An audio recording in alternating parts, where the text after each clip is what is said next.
ചൂടുള്ള വാർത്തയാ. നിങ്ങളെ സ്കൂളിലെ ടീച്ചറെ പറ്റിയാ. അവർ തന്നെ പറഞ്ഞാണ്, അതായത് ഞാൻ ഒരു നമ്മൾ സെക്സ് ചാറ്റ് ഉണ്ടെങ്കിൽ ഞാൻ അദ്ദേഹത്തിന്റെ കൂടെ കിടന്ന് എനിക്കുണ്ടായ ഒരു മകനുണ്ട് ഇങ്ങനെ ഒരു കടുങ്കൈ ചെയ്യുന്ന ഞാൻ വിചാരിച്ചില്ല. മകനുണ്ടെന്ന് പറഞ്ഞു. ഭയങ്കര തെണ്ടിത്തരമാണ് അതൊക്കെ പറയുന്നേ. എന്താണ് ഇതെന്ത് വൃത്തികെട്ട ലാംഗ്വേജ് യൂസ് ചെയ്യണമെന്ന് വന്നിരുന്നിട്ട് എന്നെ കഷ്ടല്ലേ, കോമൺ സെൻസ് ഇല്ലാത്തിന്റെ കുഴപ്പേ. അല്ലെങ്കിൽ ബുദ്ധി പറഞ്ഞു കൊടുക്കാൻ അവൻ ആരെങ്കിലും വേണ്ടേ? ഒരമ്മ പോലും സ്വന്തം മക്കളെ നിങ്ങൾ നോക്ക്, നാട്ടുകാർ നോക്കുന്നു പറഞ്ഞ് ഒരിക്കലും വന്ന് പറയത്തില്ല. ഔചിത്യം എന്നൊരു സാധനമുണ്ട്.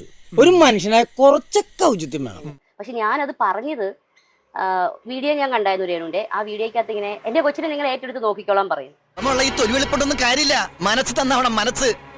നിന്നെ പോലെ നടക്കുന്നവർക്ക് എന്ത് മനസ്സ് അല്ലേ? ഋതപ്പൻ എന്ന് പറയുന്ന ആ കൊച്ചിന്റെ കാര്യത്തിൽ മാത്രം ആരും അങ്ങനെ അതിന്റെ ഒരു അവസ്ഥ ആരും മൈൻഡ് ചെയ്യുന്നില്ല. ഞാൻ കണ്ണീര് കുടിക്കുന്നു, ഒരു ഷോട പോലും കഴിക്കാൻ പറ്റാതെ ഉദ്ദേശിക്കുന്നു കരുതരുത്. മുതലാളി ഒരു ചെറ്റാണ്. അപ്പൊ ഞാൻ പറഞ്ഞു നോക്കിക്കോളാൻ പറയുന്നുണ്ടല്ലോ. അപ്പൊ ഞാൻ പറഞ്ഞു ഞാൻ ആ കൊച്ചിനെ ഞാൻ ഏറ്റെടുത്തോളാം, ഞാൻ നോക്കിക്കോളാം. കണ്ടോടാ